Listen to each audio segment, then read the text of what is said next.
Hello everyone. तो इस video में हम पढ़ेंगे बिहार के पश्चिमी चंपारण जिला के बारे में। तो पश्चिमी चंपारण भारत के बिहार राज्य में स्थित एक जिला है। यह जिला तिरहुत प्रमंडल के अंतर्गत आता है।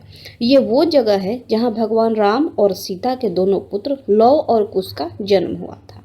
अब पश्चिमी चंपारण जिले का नामकरण और गठन कैसे हुआ? तो चंपारण का नाम चंपा प्लस अरण्य से बना हुआ है। अरण्य का अर्थ होता है जंगल। इस तरह से चंपारण का पूरा अर्थ है चंपा के पेड़ों से आच्छादित जंगल। 1866 में अंग्रेजों ने इसे स्वतंत्र इकाई बनाया था। 1972 में प्रशासनिक सुविधा के लिए इसका विभाजन कर दिया गया था और इसे विभाजित करके दो स्वतंत्र जिला बनाए गए, पूर्वी चंपारण और पश्चिमी चंपारण। और पश्चिमी चंपारण जिले का इतिहास। तो चंपारण बिहार के तिरहुत प्रमंडल के अंतर्गत भोजपुरी भाषी जिला है। हिमालय के तराई प्रदेश में बसा यह ऐतिहासिक जिला वन एवं वन संपदा से पूर्ण है।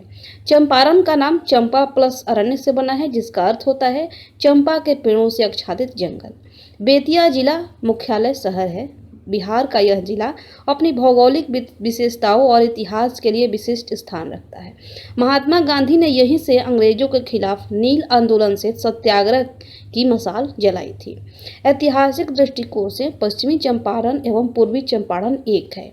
चंपारण का वाल्मीकि नगर देवी सीता की शरण स्थली होने से अति पवित्र है। वहीं दूसरी ओर गांधी जी का प्रथम सत्याग्रह भारतीय स्वतंत्रता के इतिहास का अमूल्य पन्ना है। राजा जनक के समय यह तिरहुत प्रदेश का अंग था, जो बाद में 6वीं सदी ईसा पूर्व में वैशाली साम्राज्य का हिस्सा बन गया। अजात शत्रु के द्वारा वैशाली को जीते जाने के बाद यह मौर्य वंश, कण्व वंश, शुंग वंश, कुषाण वंश तथा गुप्त वंश के अधीन रहा। सन 1750 से 1155 के बीच पाल वंश का चंपारण पर शासन रहा। इसके बाद मिथिला सहित समूचा चंपारण प्रदेश सिमराओं के राजा नरसिंह देव के अधीन हो गया।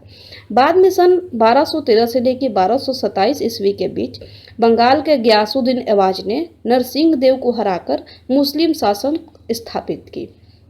मुसलमानों के अधीन होने पर तथा उसके बाद यहाँ भी स्थानीय क्षत्रों का सीधा शासन रहा। मुगल काल के बाद चंपारण के इतिहास बेतिया राज का उदय एवं अस्त से जुड़ा है। बादशाह शाहजहां के समय उज्जैन सिंह और गज सिंह ने बेतिया राज की नींव डाली।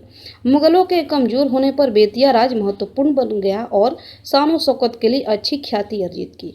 1763 ईस्वी में यहाँ के राजा ध्रुव सिंह के समय बेतिया राज अंग्रेजों के अधीन काम करने लगा। इसके अंतिम राजा हरेंद्र किशोर सिंह के कोई पुत्र न होने से 1897 में इसका नियंत्रण न्यायिक संरक्षण में चलने लगा, जो अब तक कायम है। हरेंद्र किशोर सिंह की दूसरी रानी जानकी कुंवर के अनुरोध पर 1910 में बेतिया महल की मरम्मत कराई गई थी। बेतिया राज की शान का प्रतीक यह महल आज यह शहर के मध्य में इसके गौरव का प्रतीक बनकर खड़ा है। उत्तर प्रदेश और नेपाल की सीमा से लगा यह क्षेत्र भारत के स्वाधीनता संग्राम के दौरान काफी सक्रिय रहा है। स्वतंत्रता आंदोलन के समय चंपारण के ही एक रैयत श्री राजकुमार शुक्ल के आमंत्रण पर महात्मा गांधी अप्रैल 1917 में मोतिहारी आए और नील की खेती से त्रस्त किसानों को उनका अधिकार दिलाया। अंग्रेजों के समय 1866 में चंपारण को स्वतंत्र इकाई बनाया गया।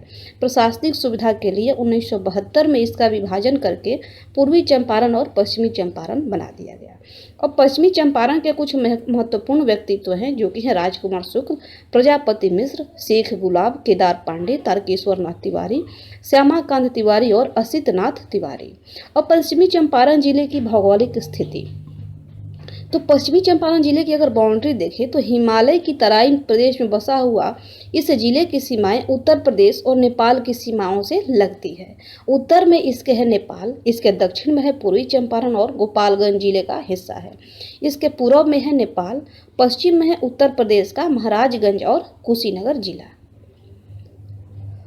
इसका क्षेत्रफल कितना है? तो पश्चिमी चंपारण जिले का भौगोलिक क्षेत्रफल 5228 वर्ग किलोमीटर है। क्षेत्रफल की दृष्टि से यह बिहार का सबसे बड़ा जिला है। प्रमुख नदियां हैं इस जिले की। गंडक नदी इस जिले की प्रमुख नदी है, जो इस जिले से होकर गुजरती है।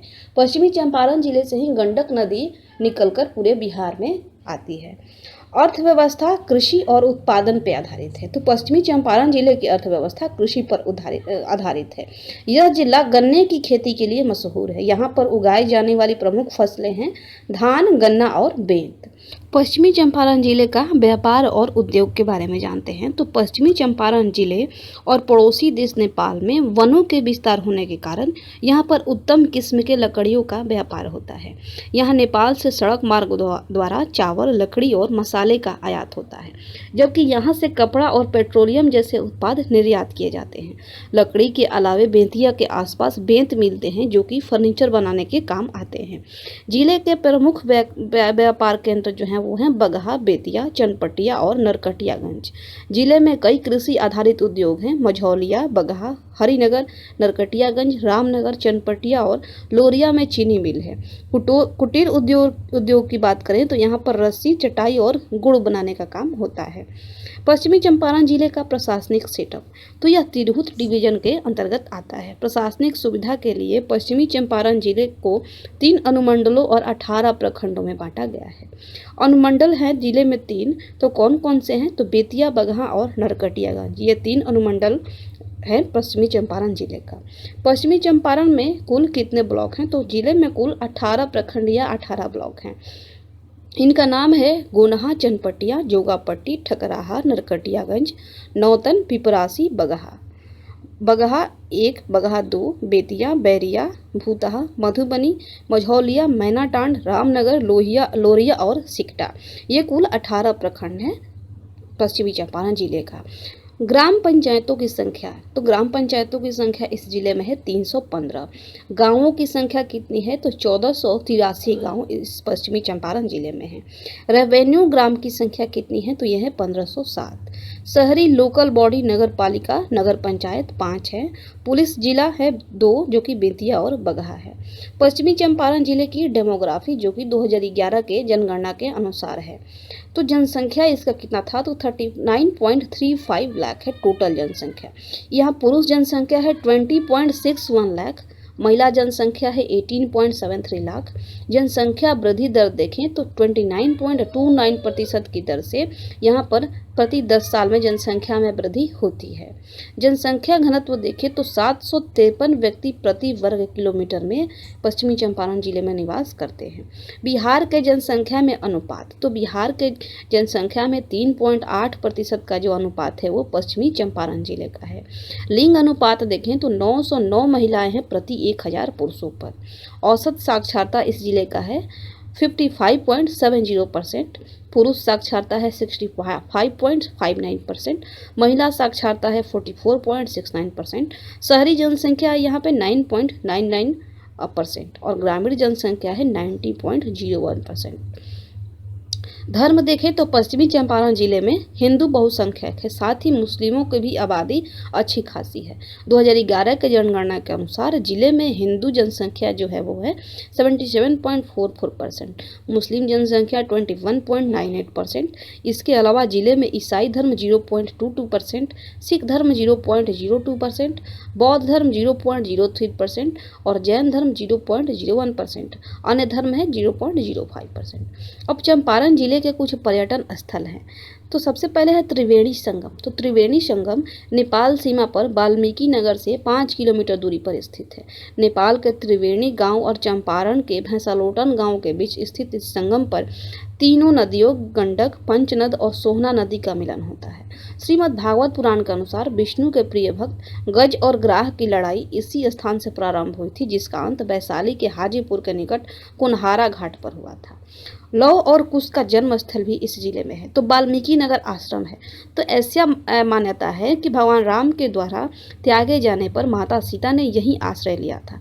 भगवान राम और माता सीता के दोनों पुत्र लौह और कुश का जन्म यहीं पर हुआ था। महर्षि वाल्मीकि ने यहीं पर महाकाव्य रामायण की भी रचना की थी। वाल्मीकि नगर राष्ट्रीय उद्यान और बाघ अभ्यारण्य भी है। तो ये उद्यान पश्चिमी चंपारण जिले के उत्तरी भाग में नेपाल की सीमा के पास बेतिया से लगभग 100 किलोमीटर की दूरी पर स्थित है।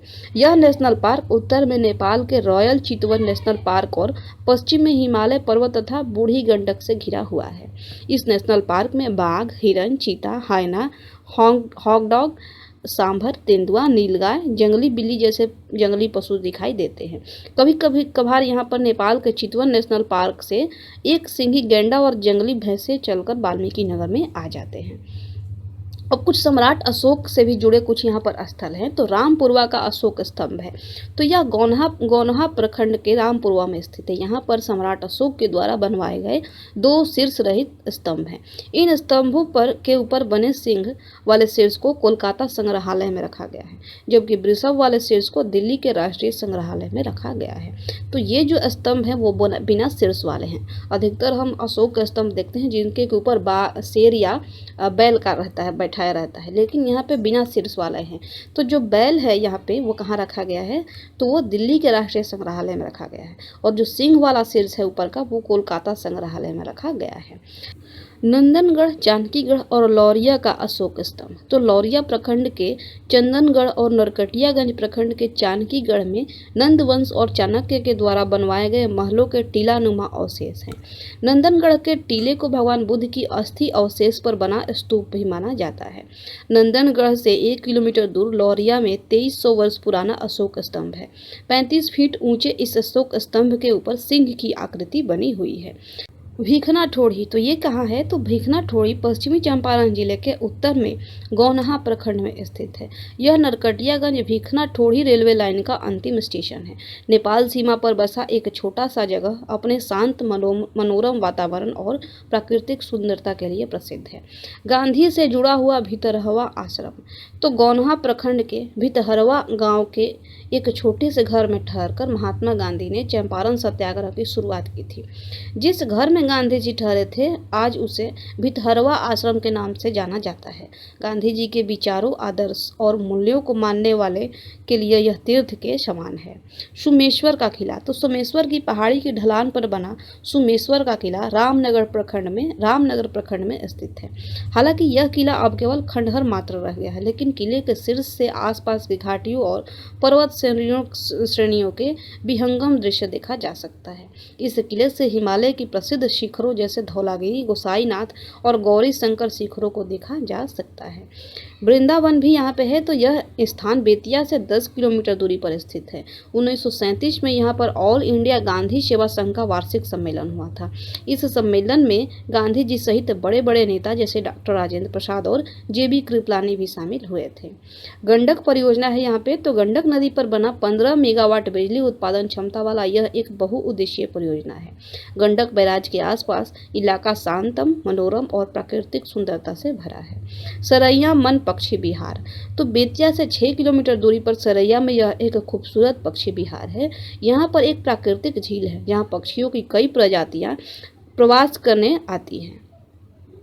झील के किनारे जामुन के पेड़ हैं। जामुन के फल झील में गिर जाते हैं, जिसके कारण झील के पानी को पाचन के लिए अच्छा माना जाता है। यह स्थानीय लोगों के लिए एक पक्षी विहार के साथ साथ पॉपुलर पिकनिक स्पॉट भी है।